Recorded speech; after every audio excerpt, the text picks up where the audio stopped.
Mexico remains on high alert due to the violent offensive by the Jalisco New Generation Cartel, following the death of its leader Nemesio Oseguera, also known as El Mencho, in a military operation.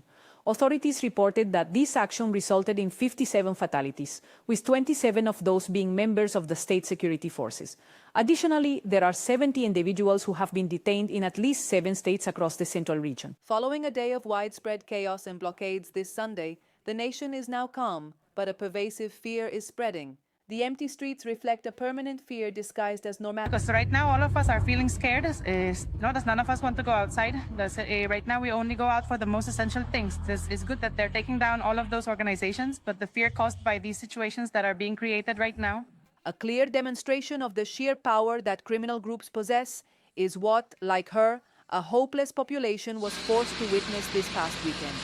They had already witnessed this with the capture of Ovidio Guzman, son of Ismael Mencho Zambada. Nemesio Man, son of El Chapo, who was first arrested in 2019 but then released after a wave of violence erupted, though not under the same level of siege. Come on, get out. Chaos erupted once again after an operation that concluded with the death of Nemesio Oseguera, one of the most wanted drug lords in the world. Vehicles were engulfed in flames and there were 85 road blockades across highways in 11 states, including California, Michoacán, Sinaloa, and Jalisco. Jalisco being the most affected with 18 road closures. The 27 cowardly acts of aggression against the authorities were reported. In Jalisco, 6 of these attacks were registered, where, regrettably, 25 members of the National Guard, a security officer, and an agent from the State Attorney General's office tragically lost their lives. Alias El Mencho's luck finally ran out early this Sunday morning, but the process began with a thorough tracking of his extensive network of connections. His romantic partner, a figure who had even been compared to the notorious El Chapo Guzman in terms of influence, proved to be a crucial piece of the puzzle. On February 20th, authorities successfully located a man who was a close confidant of the woman. This individual then led her to a secluded facility in Tapalpa, where the notorious drug lord was hiding. One day later, it was confirmed that Mencho was located there with a security detail, and a 3-component plan was given the green light. A ground component, an aerial one, which included 6 helicopters, and a special operations force. Once on site, these narcos human shields opened fire on the military personnel. Amidst the clashes, El Mencho fled with his close circle. They locate him hidden among the undergrowth. They are actively engaging in a firefight against the Special Forces personnel. The military medical personnel are dispatched to the scene where where El Mencho and his immediate security detail were located, along with his 2 wounded bodyguards. It was decided they needed to be evacuated. They were critical. The subsequent attempt to transfer him, given the critical nature of his wounds, proved futile as he tragically passed away during the journey. Among the extensive material confiscated were 7 long-barreled firearms, numerous grenades, various cartridges, 2 powerful rocket launchers, and a total of 8 vehicles. Following this operation, these are the stark and disturbing images that remain, a testament to the pervasive violence. The smoke also covered Puerto Vallarta, where international operations and most domestic flights were cancelled. And at Guadalajara's air terminal, the confusion and panic among passengers who didn't know what was happening was just as intense.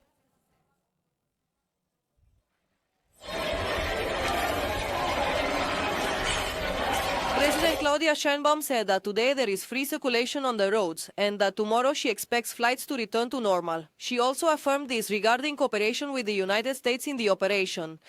The operations are conducted by federal forces. No U.S. forces are involved in the operation. There is extensive information sharing. However, his government sent 2,500 personnel to strengthen security in several states. Who exactly was El Mencho? Ruben Nemesio Oseguera Cervantes served as the co-founder and primary leader of the Jalisco New Generation Cartel, also known as CJNG, which is widely considered to be one of the most powerful criminal organizations in the entire world. For many years, he was the most wanted drug trafficker in Mexico and one of the main security targets for both Mexico and the United States, accused of leading a global drug trafficking network. Born on July 17, 1966, in Aguililla, Michoacán, to a humble family of avocado farmers, he migrated young to the United States seeking opportunities. In 1994, he was arrested in California and convicted of conspiracy to distribute heroin. Subsequently, he was deported to Mexico. Upon his return, he rose through the ranks of organized crime, eventually founding the CJNG in the early 2010s. Under his command, that cartel became one of the most violent in the world, responsible for launching attacks against military forces, establishing armed blockades, and employing high-powered weaponry. The group operated international routes for cocaine, methamphetamines, and fentanyl, trafficking them to the United States, Europe, and Asia. Although his personal fortune was never officially confirmed, authorities estimate that the CJNG was generating annual revenues well in excess of $12 billion through its extensive international trafficking of illicit drugs, weapons, and widespread extortion activities. The cartel's primary focus on the trafficking of methamphetamine and fentanyl into the United States significantly consolidated its global reach and expansion, but this also brought it directly into the crosshairs of the Trump administration.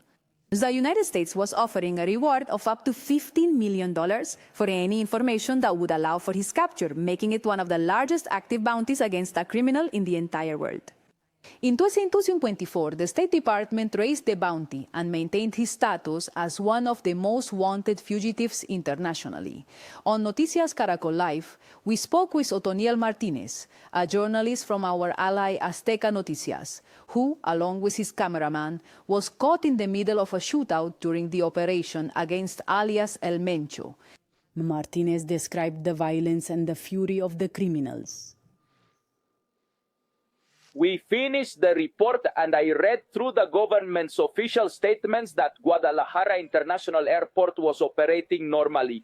So my colleague and I decided to take the Chapala Highway to get to the airport. And we had barely traveled 6 kilometers when we saw head-on the fury of these hooded figures, who from a distance we thought were men, perhaps police officers, who were closing off the road for the protection of those of us driving on that highway. But no, just a few yards further on, we suddenly realized there were 4 masked individuals, their faces covered with a gun in hand, and with that weapon, they signaled all the motorists who were driving along that road to over to the right side. My partner at the wheel performs the maneuver to get us away from the danger, and that's when we hear at least 3 gunshots, and one of those shots strikes our rear left window, and that bullet completely pierces through the entire truck, exiting through the right side, tearing through all the sheet metal. We felt the glass, the window pane coming down right on top of us, and our immediate reaction was to duck. Fortunately, my partner doesn't lose control and speeds up to get us away from that danger zone. And kilometers later, we stop at a market in the parking lot of the San Isidro market to check what had happened. And we realized that fortunately, and by a matter of seconds and inches, it only resulted in material damage.